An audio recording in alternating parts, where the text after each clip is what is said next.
Welcome to the Rogue Startups Podcast, where two startup founders are sharing lessons learned and pitfalls to avoid in their online businesses. And now, here's Dave and Craig. All right, welcome to episode 251 of Rogue Startups. Craig, how are you doing this week? I'm good, man. I don't know if I talked about it last week, but we got fiber internet here recently, a couple weeks ago. I think it was so jealous. Jealous. It is amazing. I mean, I was sitting here like I usually sweat a little bit as we start recording, thinking like, okay, Zoom's gonna die, my computer's gonna die, and now I'm like, I got fiber. Like, what could possibly go wrong? Of course, I'm jinxing us, but like, it's great, man. It's cool to be able to do like video, and like I just don't worry. Like I do video all the time now, and I don't worry about like, you know, my computer exploding or whatever because of my shitty internet. So you could host Netflix over there, man. It is pretty nice, man, I have to say. Yeah. So, and it's cheap. It's like $20 a month more than we were paying before for shitty DSL. Oh God, I'm so jealous. I mean, I would have paid any amount of money for fiber years ago around here, but fiber doesn't come to my neighborhood. So I have two options. I've got cable and I've got DSL. And we're just an old enough neighborhood that it doesn't, you know, we're old enough and we're kind of like, I don't want to say fringe, but where we are in the city is like kind of on the very edge of the city. And like, if you throw a rock in one direction of where I live, you hit ranch land.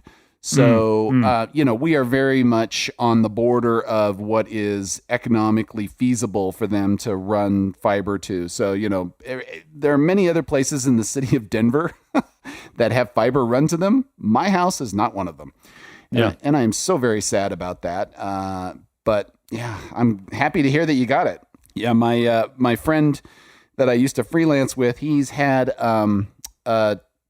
what was it, a 1 gigabyte connection or 1 gigabit, 2 gigabits, 10 gigabits. He had something really insanely large. He lives out in Salt Lake, and they were like an early adopter of it. And when they were looking at this house, he specifically got excited about this house when he found that they were connected to the Utopia network, which was their fiber provider out there. And they got like some insanely large thing because they had legacy pricing on one of the original plans because they were some of the founding members that joined it or whatever. So it was just like he got this insane amount of bandwidth, and it was for like this dirt cheap price. And yeah, I've wanted fiber ever since. Yeah, I'm just doing a speed test now, live on the air. So yeah, it's 300 megabytes down and like 170 up. Is what I'm getting right now. God, yeah, it's crazy. Killing me. You're killing me. I mean, for a long time, I had like 5 down and a half up. So it's like it's just like you literally can't work like that. So it's nice to be part of the 21st century. DSL was my primary means around here because it was so much more reliable. And then when COVID hit, I said, "Fuck it, I gotta do cable." I have no choice. I have 5 people. Yeah. We cannot live on a 5 megabit connection. That's not going to happen. Right. We had already many struggles with it as it was. So I bit the bullet, and I've actually been I've just been surprised by the whole thing. Surprisingly content. I've been surprisingly content. We got a 100 down and whatever they promise up, 20 up or something. Oh, that's reasonable. And yeah, but we don't get that, of course. But what we get is so much more than what we had before. It doesn't matter. Yeah. We can run 2 4K streams to TVs here. I can be working and somebody can be listening to Spotify, and we're all good. Like, nice. Yeah. That's all you need in the world, man. That's, it works quite well. I can't complain. And it's been incredibly stable. I had heard my neighbors talk about how flaky it was, which was my main reason for hesitating on it for so long.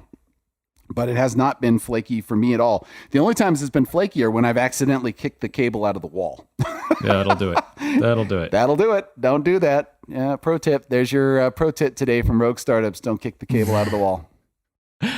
So Dave, last episode was all about you kind of, telling the man to stick it and going full time. And, it's been a couple weeks. So like, how are things? Like, how are things mentally? How is your kind of schedule and like work setup? Like, how are you settling into being full time with Recapture? Well, I'll get into that in just a second, but I do want to say thank you to everybody who has reached out and, said something about me going full time, and the congratulations and the kudos. I can't tell you how much I really appreciate all of that. That has felt really good. It's been an amazing feeling to be able to get to that point. And, if you're out there and you're doing your own thing, whether it's a productized service or a SaaS or whatever, I truly hope that you make it to that point as well, because the feeling of being in control of your own destiny is a feeling that you can't replicate that anywhere else. And that is just so awesome. So yes, I wanted to say thank you first and foremost. I just said this to my wife last night, and I think this sums up exactly how it's gone. Just before we went to bed last night, I said to my wife that it was an amazing feeling for the first time in God knows when. Like I honestly could not go back in my recent 10-year history and tell you when I felt like this. I said, it was really great to say I had a great day for 2 fucking weeks in a row. Every single day. There wasn't a single day that I was like, yeah, that wasn't so great. But every single day was like, that was a great fucking day. Today was another great fucking day. Hey, look at that. I had another great day. Oh my God, look at that. I've had an entire great week. And it wasn't just the weekends. Like, it was everything. It was all of it. So I cannot describe how much more mentally light I feel. I am still kind of deprogramming myself a little bit from the whole routine of freelancing, but I've specifically made myself not be in the office for more than a 2-hour stretch at a time. So where I'm at right now, I have not revamped my desk yet. That is in my goals here before the end of June, is to basically do something with my desk to make it different so that I don't feel like I'm coming back to the same old job. But I am making a concerted effort to do things like I've been taking calls outside on the patio, or I grabbed my laptop last night and the kids wanted to go swimming and I said, all right, let's go to the pool. Grabbed my laptop and I was working for an hour and a half on somebody's abandoned cart series and their win-backs per discussion that we had. And the kids were swimming and I was as happy as a clam. I'm just chilling out there on the lounger, getting my eyes burned by all the chlorine. That part wasn't so great, but still, it was a great day. It was still a great day, even getting my eyes burned out by a caustic chemical. It was still a great day. Yeah. So I think that sums it up, I think, the most, is that I've just been able to string together a long series of great days. We had a vacation, and that 5 days off, we went out to Moab. That was fantastic. That was some great decompression time. We had a fantastic time as a family. There was a little bit of stress because our trailer, the brakes were not good. The tire almost blew out. The car that we had was struggling to get out there. But despite all of that, it was still a great day. They were all great days. Yeah. So, it's a weird feeling, like, to have all of these things that come up and it's still a great day. Like, everything is still great. So maybe I'm just in some overwhelming honeymoon, but I don't feel like that's the case. I feel like this is a new normal and I'm adjusting to it and I'm okay with that. That's awesome. I'm listening to this and I'm thinking back. Yeah, I remember like going full time. We kind of fucked it up. I mean, because we like did that, moved, came to Europe, all that crap in like a month. And so like I kind of never got that time to just like be in a place that everything is comfortable and normal and enjoy that. We did like a really awesome thing, which was cool too. But I'm kicking myself a little bit because I do have a lot of bad days now, and I am really stressed a lot of times. And so like hearing you say that like you had 2 good weeks, I was like, oh man, that's really nice. I can't imagine.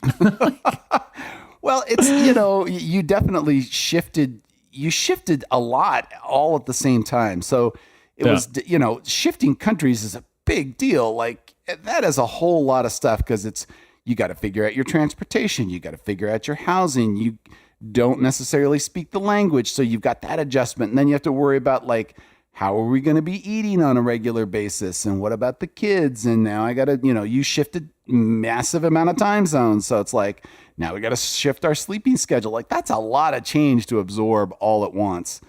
Yeah. And obviously, you did. And, but it felt different because you just move so much at the same time. So for me, it was just, all right, fuck the job. And, and then we're going on vacation. That was about it. And everything else was more or less the same. So nice. That's awesome. But, so, I mean, work stuff is going well, I assume? Yeah. So again, because I'm shifting my schedule a little bit, Tracy and I are trying to figure out what, who's doing what with the kids here this summer. Cause we've got like this week, my kids are at camp. And so I took on I have to pick them up in the afternoons cause she's doing her dyslexia tutoring in the afternoons.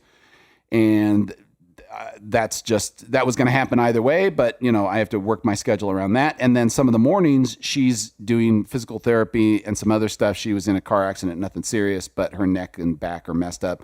So she has to go do that in the morning. So sometimes I'm taking them and picking them up. And so, it's a new world for me to sort of have to organize my day a little more dynamically than saying, all right, it's 8:00. I'm starting work. Oh, it's 5:00. I'm done. Yeah. It's not like that now. It's okay. Now I've got from 8 to 12, or now I've got from 8 to 9, and then I have to go take the kids, and then I come back at 10, and I've got that until 1, and then I've got to help with lunch, and so I'm getting these blocks, and so we're trying to figure out what that looks like in terms of things. But mostly I've been trying to I had this huge pile of sticky notes on my desk. I mean, it would probably cause anxiety on almost anybody, especially if you're like super OCD about your organization.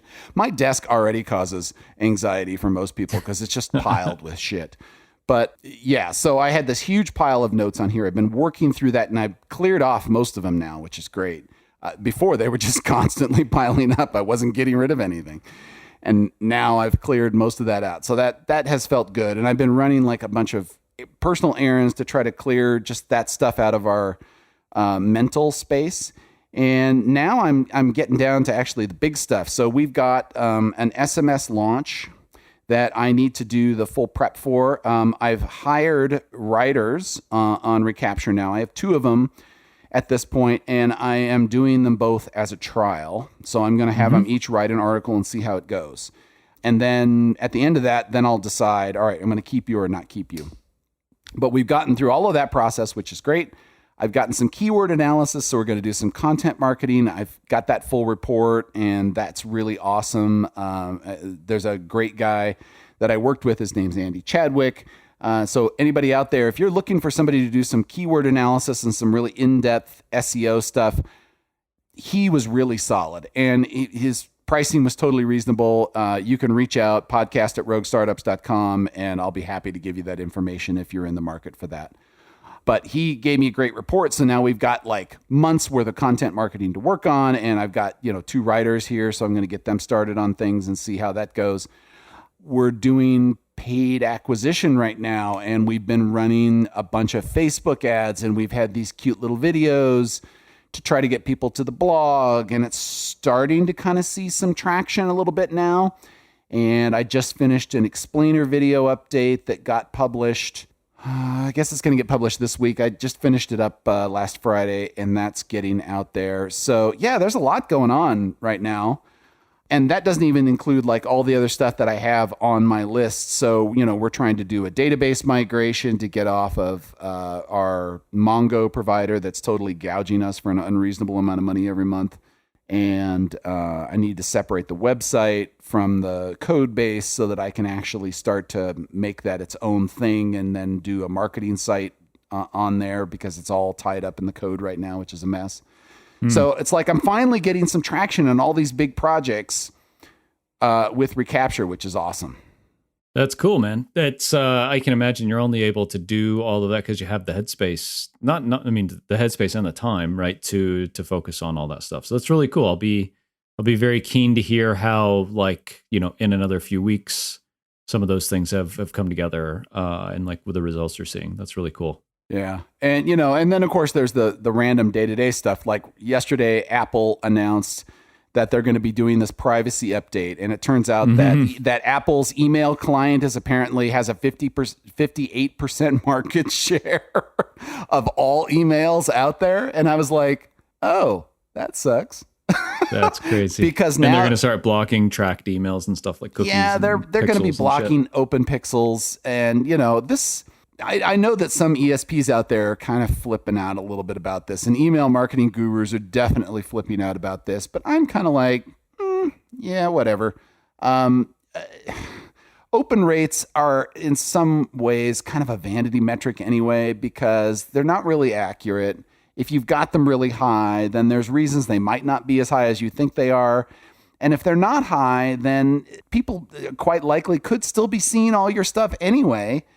And so, the whole, when do you do your list hygiene and sanitization and, purging people off of it, that opens up those questions and stuff like that. But for Recapture and other things, I'm like, yeah, it doesn't really change our stuff. We still do the tracking. The attribution gets a little harder at this point, but it was already a little squirrely to start with. So, yeah. I mean, and it's a level playing field, right? You versus MailChimp versus whoever is all playing by the same rules. We're all screwed, right? Yeah. We're all screwed equally. Yeah. Yeah. So it's not like they get an advantage that I don't. And, their size does nothing for them at this point. If anything, they're probably going to have more disgruntled customers than I will. So, yeah, whatever. It's all good.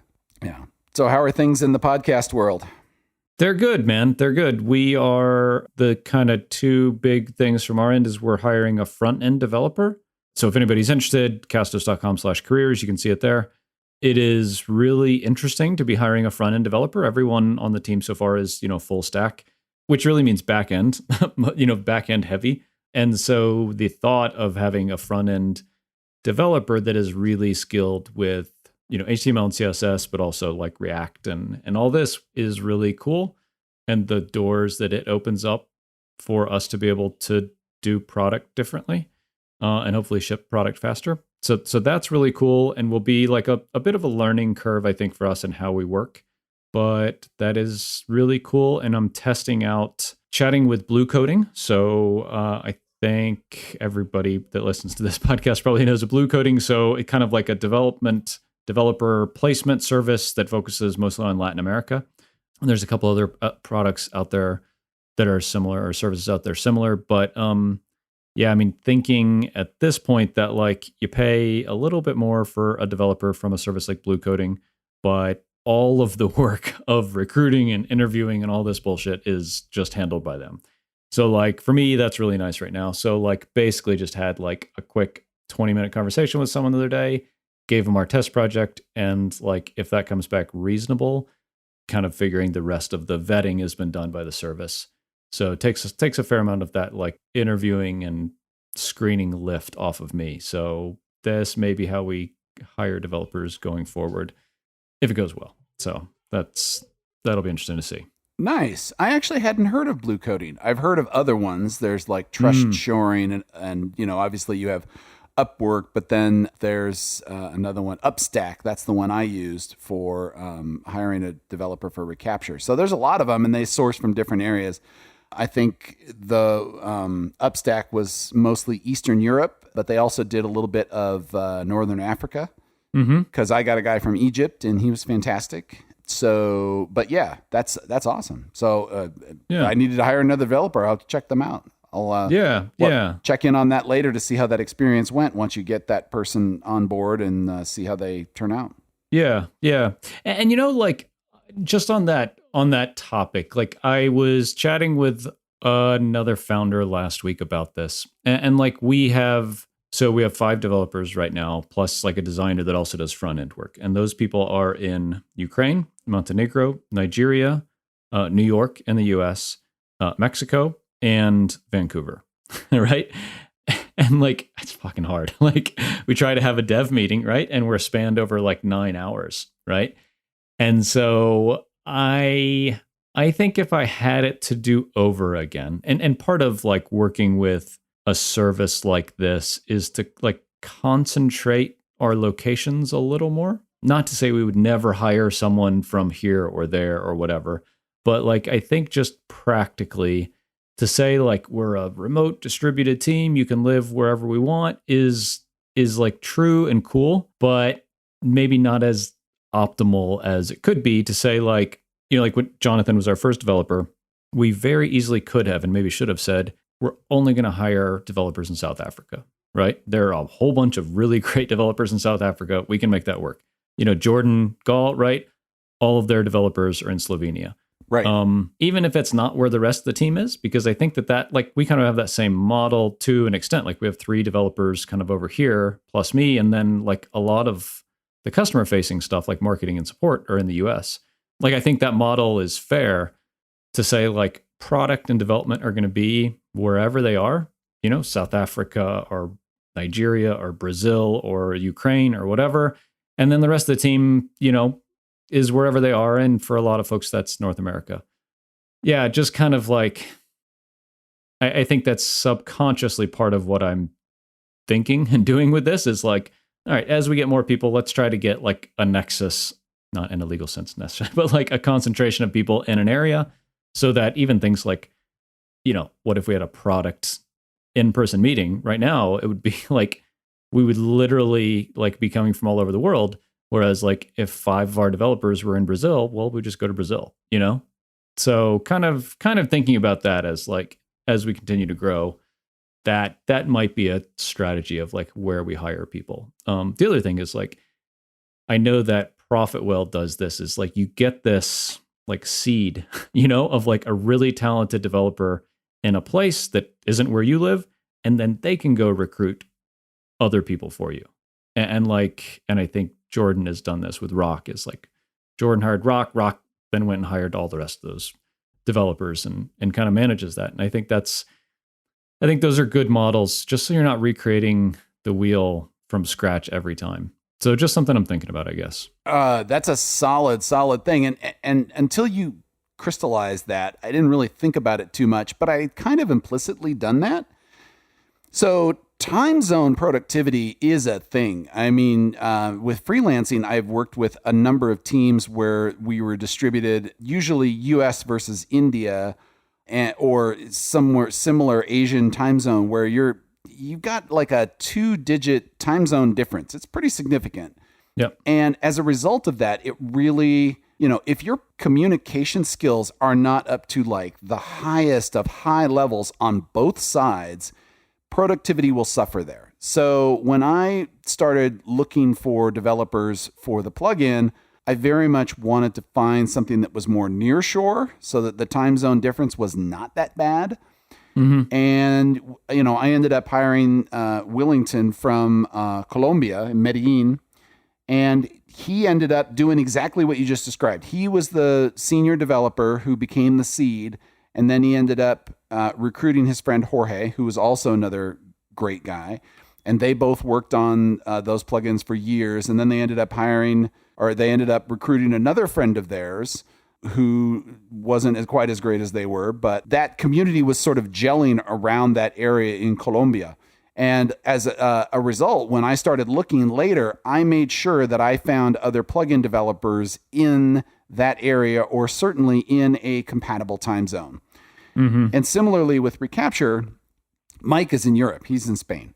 So when I was looking for somebody to help out, I wanted to make sure that he and Mike would be able to overlap. So, when I was talking with the Upstack folks in Eastern Europe, Mike had already had experience working with Ukrainian outsourced developers. So I was like, all right, great. If that is where we end up outsourcing from, Mike has experience with that. We can work with that. But even then, when we found Omar in Egypt, then I think they were like a 1 hour off. And then even during that, like when the daylight savings time things switched, I don't think Egypt went to daylight savings time, but he did. Right. And so they were like on the same time zone. It was like perfect productivity.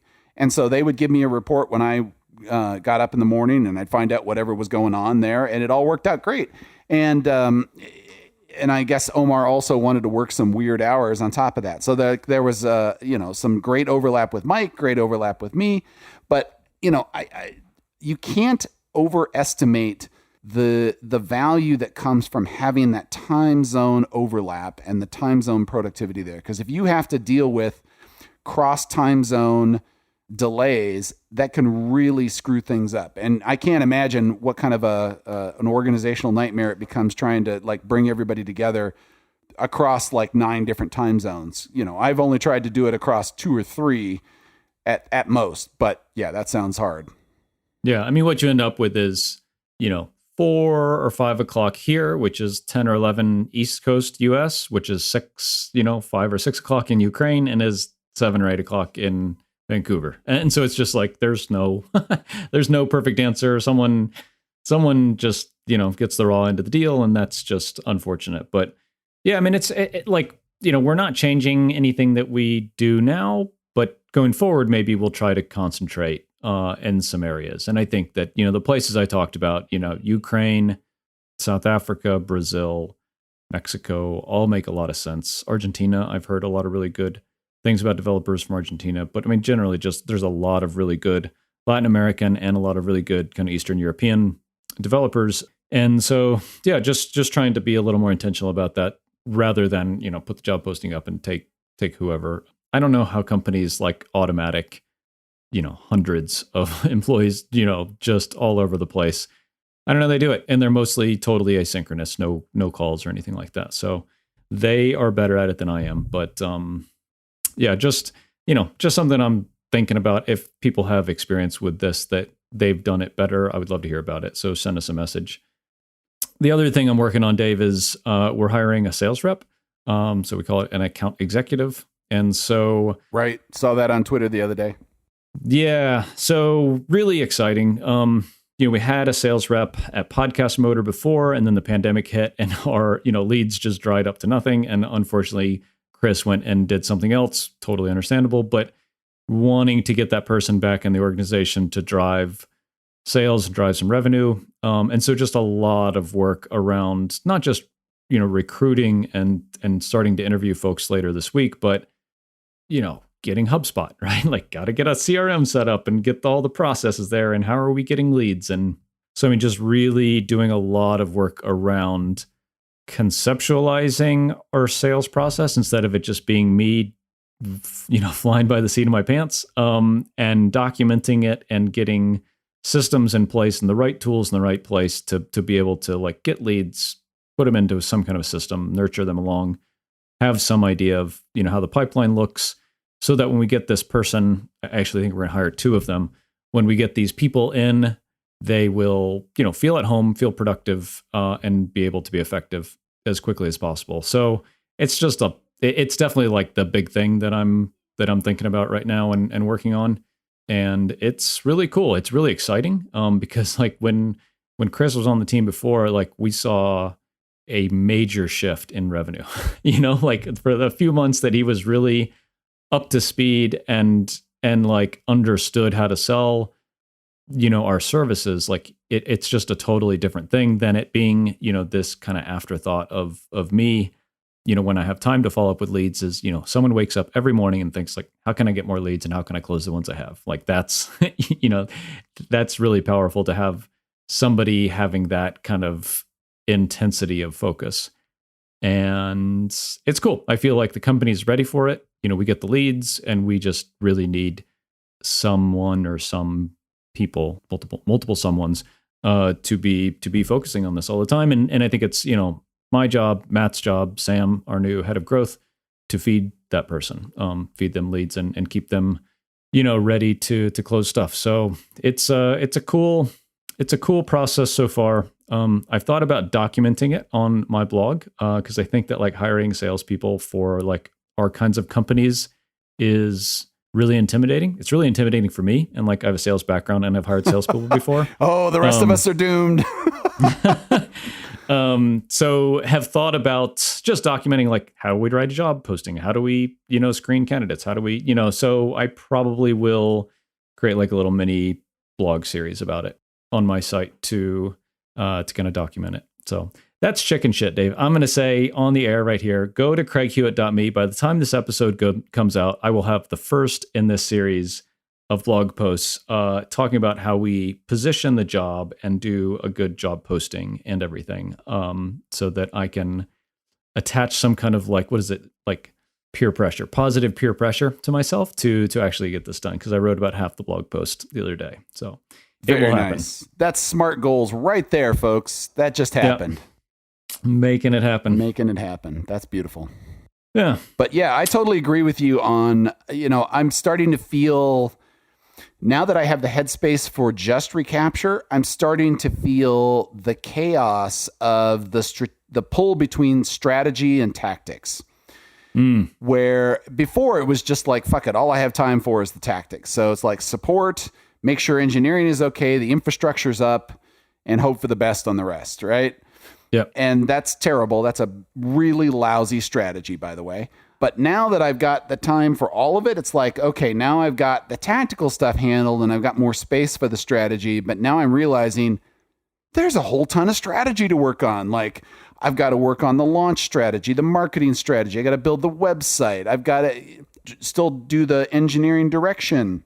And then we got to do things like sales and churn. And I'm like, oh my God, what have I done to myself? Like, it feels a little overwhelming when you were describing all of that. And then I realized like all of these things in the background that I haven't been focused on in that way. Like, I probably need a salesperson too. I can't afford them right now, so it's going to have to be me. But, that's still like, wow, I need somebody whose job it is to like find and close leads. And right now I'm doing a piss poor job of half-assing it, but it's better than the job not getting done at all.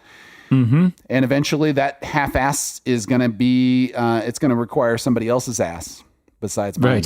Right. And that is conventional wisdom, is that the founder should do sales for kind of a long time, right? It's like maybe one of the last things you should give up. So I think, if it's something you like doing and you're good at, and you can find other people to do other parts of the business. And yeah, I mean, I feel like I have done a lot of sales, especially for like the podcast motor stuff. I could definitely teach someone how to do that. And we have, a pretty good system for that, for like selling private podcasting, which is a big part of what this person will do. We are much younger in the process. And so a fair amount of like the person we bring in will be someone who has a lot of sales experience and sales process experience, and who can kind of bring that process with them. Because like we don't have that yet for that side of the business. So it's an interesting person we're looking for, I think. Someone who's almost like entrepreneurial, who can come in and kind of craft that division almost. So it's cool. It's cool to be able to think about hiring for that type of person, because they will be a huge asset to the company. So it's exciting. Well, good thing you're not asking for anything big. Yeah, no pressure. Yeah, no pressure. But I we'll talk about how it's working out here in future episodes. You know what's cool, Dave? I actually had an interview with a listener of the show earlier this week. So there you go. Power of podcasting. Someone reached out. They heard me talking about it, and reached out and said, "Hey, I'm interested. Let's talk." So pretty cool. Yeah, very cool. Very cool indeed. Yeah. So yeah, man, that's what's new and what's top of mind over here. Yeah, but congratulations, man. I mean, the response, like I saw on Twitter, was massive, and just congratulations to you and your family. Right, I think it's like a huge thing for all of you to kind of be where you are. It's no small feat to have achieved that. So congratulations. Thank you. It's very exciting, and I am very much loving being on the other side of it at this point. Awesome. Anyone have questions or comments for Dave or I, shoot us a message, podcast@roguestartups.com. And if you're enjoying the show, as always, our ask is for you to share it with someone who you think would enjoy it as well. And we'll see you next week.